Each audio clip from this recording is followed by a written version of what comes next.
As Na Haesu made her way home after another exhausting day at work, she suddenly noticed a man standing alone beneath the dim streetlights. His hands rested casually inside his pockets, and despite the relaxed posture, there was something unsettling about the way he waited for her. The moment he noticed her approaching, a slow smile appeared on his face before he casually greeted her, as if they were old acquaintances.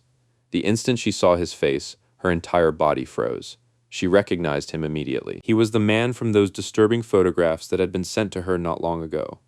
A wave of panic rushed through her chest. Without giving herself time to think, she instinctively turned around and bolted in the opposite direction. He casually questioned whether she was already running away before quickly closing the distance between them. Before Na Haesu could escape, he caught her from behind, wrapping an arm firmly around her waist and stopping her in place. She gasped as fear overwhelmed her, while Taehee leaned close enough for his voice to reach only her ears. Almost playfully, he warned her to be careful, adding that if she kept acting like this, she might lose her life before ever seeing the man she loved again. Terrified, she could barely steady her breathing as she demanded to know why he was doing this.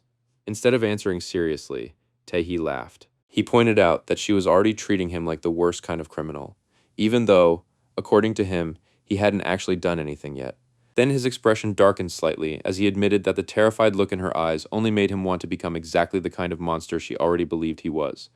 Na Haesu stood frozen, unable to hide her fear. Seeing her reaction, Taehee's playful smile returned.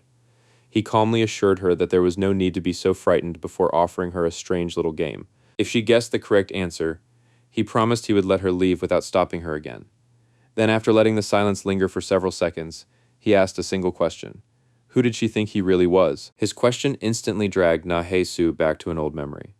She remembered walking beside Taeha late one evening beneath the quiet night sky. Worried about him being outside so late, she had gently reminded him that it was dangerous and urged him to hurry home.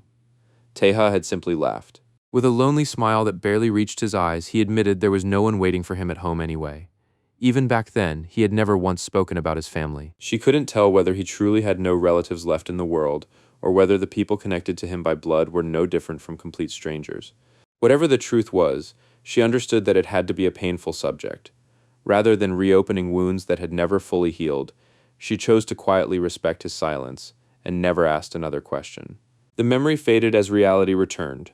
Looking straight into Taehee's eyes, Na Haesu finally accused him of being the one who had secretly sent those inappropriate photographs. Instead of denying it, Taehee mocked her. He sarcastically wondered whether seeing those pictures had broken her heart. He teased her by asking if she had been worried that the man she loved was sharing a bed with another woman before pointing out how identical he looked to Taeha. He confidently claimed that anyone would have mistaken one brother for the other. Without a moment of hesitation, she firmly denied it. To her, the two of them looked nothing alike. She explained that Taeha was much taller. More importantly, he was far more handsome, far more honest, and so unbelievably kind that it almost hurt to think about him. As she spoke, guilt quietly crept into her heart. For even a brief moment, she had allowed herself to believe the man in those photographs might actually have been Taeha. Remembering the sadness hidden inside his soft, submissive eyes only made that guilt even heavier. Taehee listened silently before asking one simple question. Then what did she think of him? Na Haesu instinctively blurted out that he looked exactly like a gangster before immediately catching herself. After calming down slightly, she admitted that maybe calling him that was a little excessive. Still, he definitely looked like a bad person. She pleaded with him to stop tormenting Taeha with cruel tricks like those fake photographs. Taeha already carried more than enough burdens without someone deliberately trying to make his life even harder. Rather than becoming offended, Taehee quietly watched her inside. He couldn't help but find the situation amusing. From his perspective, she had become completely wrapped around Taeha's finger. He wondered just how deeply his brother had managed to melt her heart until she cared about him this much. Without another word, Na Haesu quickly turned around and walked away. However, after only a few steps, she realized the sound of footsteps hadn't disappeared. Taehee was calmly following behind her. Every passing second made her anxiety grow stronger. She desperately searched for a solution, but the one person she wanted beside her wasn't there. Her thoughts spiraled out of control as she questioned whether she should avoid going home altogether. The darker possibilities soon became impossible to ignore. What if he wasn't just dangerous? What if he was actually a murderer? Almost as though he had read every fearful thought crossing her mind, Taehee casually reminded her that she had described Taeha as foolishly kind. Then he began throwing out disturbing possibilities, wondering aloud what she would do if that gentle man had actually helped kill someone, or beaten another person until they were permanently crippled. Before he could continue, Na Haesu suddenly stopped walking. Rather than answering his questions, she asked how old he was. She quickly guessed he had to be younger than her. If that was true, then he had no right to casually speak to her without showing proper respect. She ordered him to stop acting so disrespectfully toward an adult they had only just met. Before Taehee could react, she shoved him away with surprising force and immediately took off running again. Completely caught off guard, Taehee stumbled before letting out an irritated curse. Frustrated that she had escaped yet again, he shouted after her and immediately sprinted after her through the empty streets. As he chased her, an unwanted memory suddenly forced its way into his mind. He heard the voice asking whether he still cried himself to sleep every night. The flashback shattered his will to pursue Na Haesu as he stood there. The story shifted to much lighter atmosphere. Inside a cozy cafe, Ari sat across from one of her coworkers, who had just been handed a photo of Taeha. The woman stared at the picture with her mouth hanging open, unable to believe what she was seeing. She repeatedly glanced between the photo and Ari before blurting out that the man couldn't possibly be her boyfriend. Ari couldn't help smiling proudly. She asked if he wasn't incredibly handsome, clearly enjoying her friend's stunned reaction. Although the woman hated to admit it, she couldn't argue with Ari. Taeha was unbelievably good-looking. In fact, she joked that if someone with a face like his showed up at a wedding, the guests would probably still be talking about him 10 years later. Even then, she wasn't completely convinced. Looking at the flawless picture once again, she suspiciously asked whether Ari had secretly edited it before showing it to everyone. Ari immediately laughed and denied it. She assured her that Taeha genuinely looked exactly like that in real life. That answer only made her friend even more curious. She clearly remembered Ari saying before that Taeha absolutely hated having his picture taken. So what could have possibly convinced him to let someone photograph him now? Unable to hold back her excitement any longer, Ari's face lit up with happiness. She shyly revealed that Taeha had proposed to her. According to Ari, he admitted that he couldn't wait any longer and wanted them to get married. Just remembering those words was enough to make her blush all over again.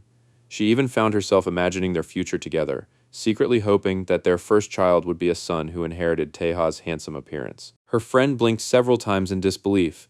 She had to make sure Ari wasn't simply misunderstanding the situation, asking whether the proposal had actually been real or if Taeha had only been joking.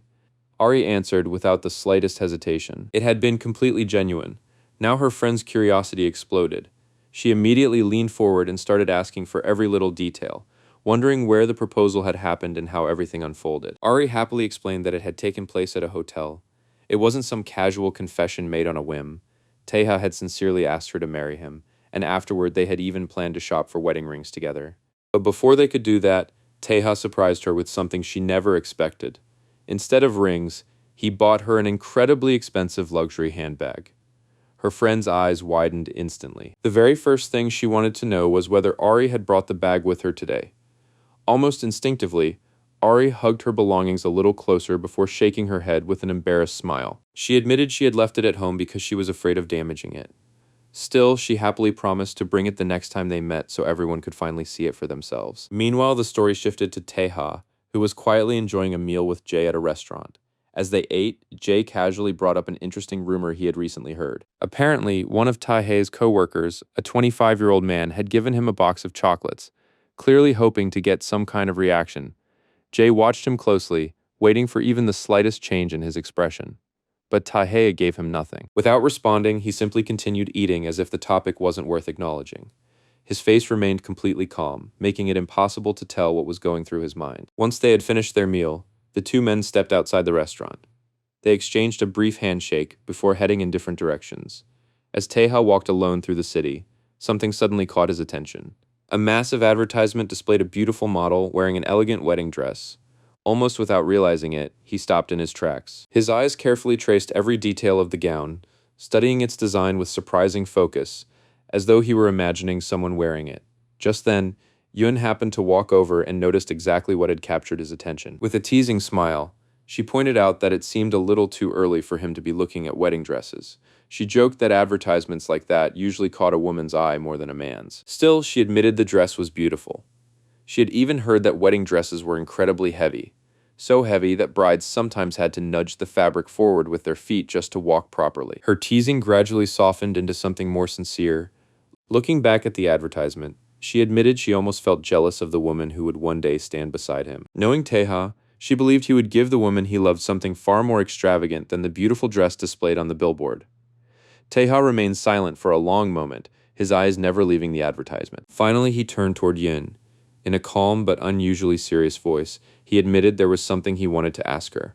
After a brief pause, he looked directly at her and asked a simple question. Right now, was she seeing anyone?